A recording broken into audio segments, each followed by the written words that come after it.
Happy Feel Good Friday, Colts Nation. Hope you're having a great day.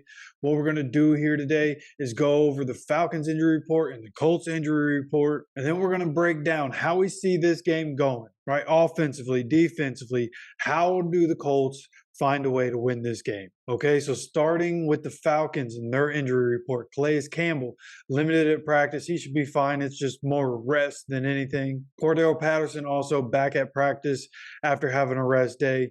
But the rest of this, Drew Dahlman, who's a center for the Falcons, he's been a limited participant the last 2 days. Bud Dupree did not practice on Thursday after being a full participant on Wednesday. So if he ends up not playing, that's going to be a pretty big deal. He's part of their pass rush, and they have a pretty good defense over there. So if he's on the field, they're definitely better. If he's not there, that's definitely an advantage for us. Okay, and another guy on that defensive line that if he's not there, it's an advantage for us, but looks like he's probably going to be there, is David Onyemata, who didn't practice Wednesday, but was limited Thursday. And that's basically what happened to him last week, where he didn't practice, but he ended up playing. He's a limited participant, so he's probably going to be good to go. But the other names on this list are all offensive linemen. Some of their starting offensive linemen. Chris Lindstrom, limited at practice both Wednesday and Thursday. Looks like he's probably going to be good to go. Jake Matthews, same thing, limited and limited. It looks like he's going to be good to go. And Caleb McGarry, who didn't practice last week and didn't end up playing, actually ended up getting back on the field on Thursday after not practicing Wednesday. It was in a limited fashion, but either way, he's back on the field. Looks like they could get him back. I'll tell you what, they're going to need him. Right, with the way our pass rush has been, they're definitely going to need their offensive linemen. So we'll have the final injury report for this tomorrow. But for now, it looks like they're going to have pretty much everybody. The only real question mark right now is Bud Dupree. All right, but then when we go look at the Colts injury report and what we got working, starting from the top, center Jack Anderson did not practice again Thursday because of illness.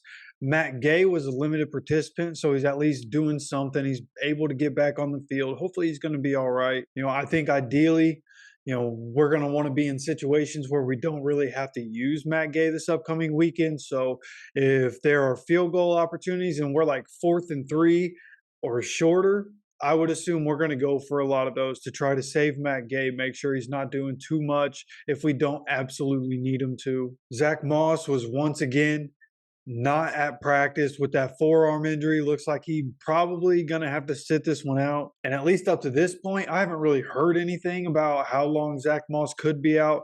So hopefully it's just a game, but we'll see what happens with the Friday injury report, whether or not they decide to rule him out already. But we saw this past week, Trey Sermon, Tyler Goodson, if we absolutely need to, we can get these guys to make it work in Shane Steichen's offense. But something that isn't really going to work as well as it should is special teams if Segan Luby isn't there. Okay, he did not practice Wednesday or Thursday because of this hip injury.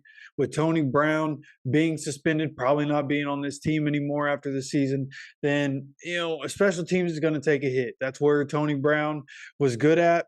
And with him not there, special teams is already going to be worse for it. But Segan Luby has also been good on special teams. So hopefully he's able to practice Friday and play on Sunday. But we'll see how that goes. We'll keep that updated. And another one going to have to keep updated. But I think we can all see where this is going. Braden Smith, once again, not practicing with that knee injury. He's probably not going to be playing, which is just the story of Braden Smith, man. This is why a few weeks ago, maybe a month ago at this point or more, we had talked about here on this channel trading Braden Smith in the offseason. There were some people that disagreed and said that they wouldn't do that.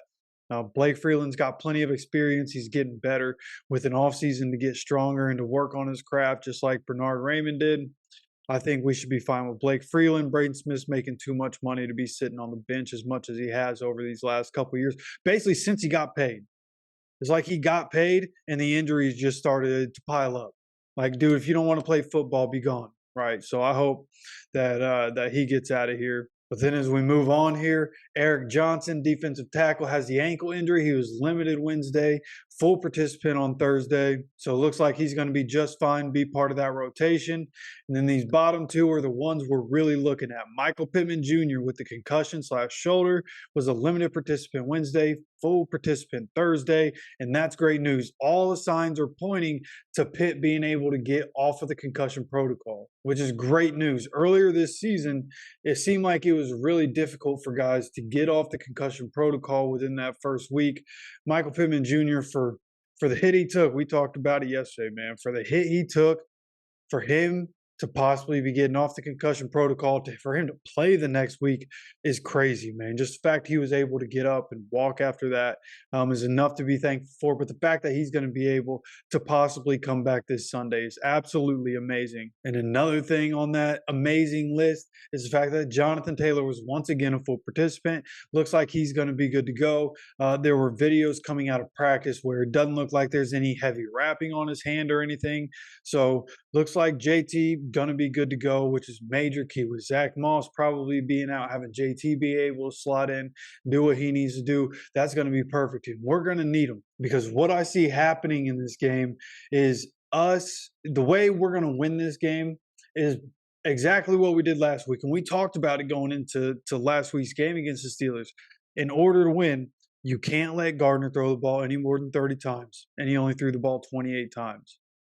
We also talked about the running backs together getting somewhere between 25, 30 carries, if not more than 30, and we ended up getting 34 as a team. Okay, that's the formula for this Colts team and Shane Steichen's offense with this quarterback and the pieces that are around him, and with the defense on the other side that, yes, inconsistent and has times in the game where you're just like, what are we doing? How are they making it look so easy, right? Like the Steelers, terrible offense, marched right down the field and put the first 7 points of the game up. Like, there are times like that where it's maddening, but for the most part, this defense is really good. So the formula here is going to be, once again, making sure Gardner, like people talk about game managers, just make him manage the game. Don't put it on his shoulders, right? Make it a collaborative effort, a team effort.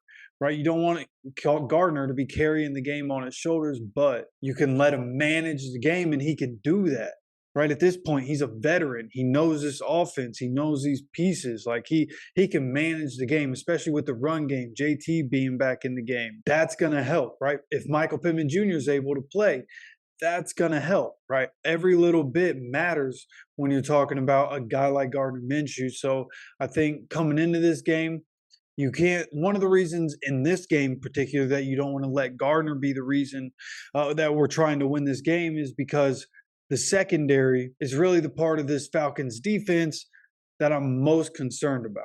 And by the secondary, I mean Jesse Bates, a ball hawking safety. If we're trying to throw it deep, especially to Pitt, like Jesse Bates is going to be able to get there, right? So this is a game where we're going to need Alec Pierce to step up. This is a game where we're going to need to see more Josh Downs, right? It might even be a game where we see the tight ends being more involved, right? There hasn't been a whole lot of that this year, but there have been a couple games where it was clear the objective was, let's get the tight ends involved. Maybe this is one of those, because Jesse Bates can be everywhere on the field. He's one of the best safeties in the league.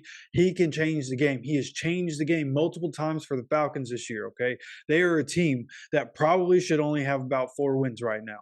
But Jesse Bates changes things. He's really good. There are some other good components on that defense. I don't want to say, it's only Jesse Bates over there. There are definitely other components. They spent a lot of money in the 2023 offseason building that defense up in Atlanta. And while it's been inconsistent, for the most part, it is good. So this is one where you don't want to let Gardner give the other team too many opportunities.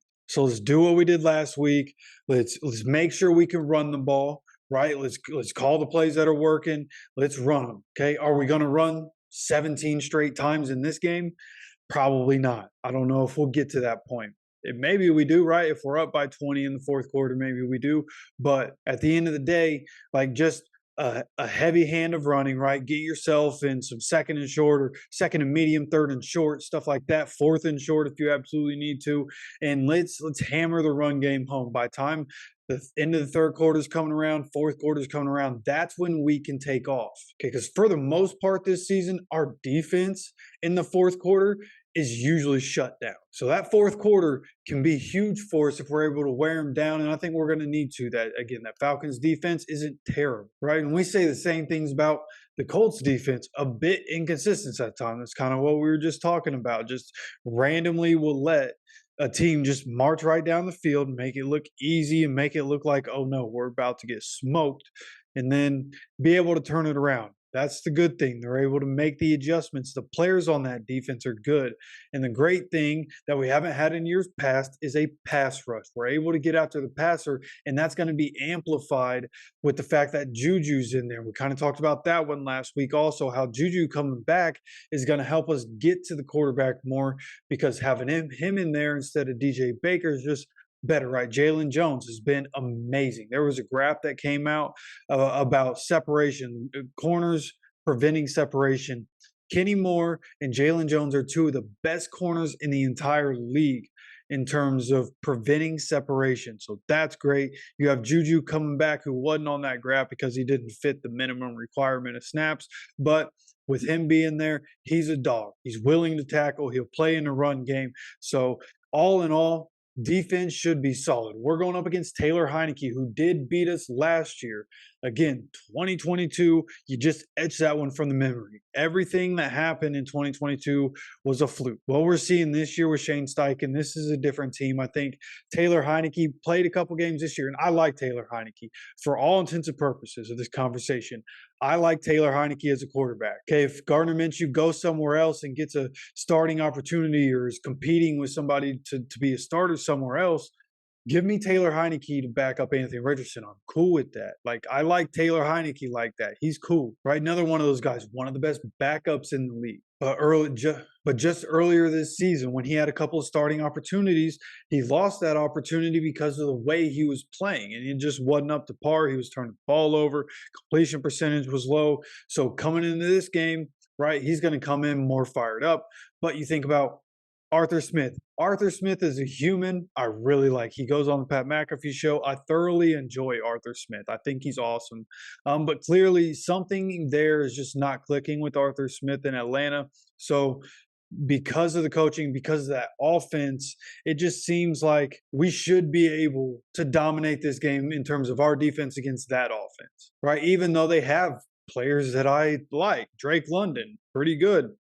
I think with more development and getting him, getting some good offensive coaching around him, and getting him in better opportunities to succeed, I think honestly Drake London is basically the same receiver as Michael Pittman Jr., right? Michael Pittman, he just continues to get better year after year after year, and he's where he's at now, where he looks like he's on his way to being an absolute superstar in the NFL. So I like Drake London. I like Kyle Pitts. He's a dangerous weapon. But John Robinson's dangerous. So they have some dangerous pieces that we have to contain. This isn't going to be an easy game by any means. I don't want to make it seem like I think this is going to be easy, because the Falcons are a tough team. They do have talent on that team. I just think at the end of the day, coaching does matter. And I learned that from my uncle. Shout out to Uncle Brad, because he's always been big on coaching. I used to think it was, the players get it done. If you have a bunch of talent, the talent will come through.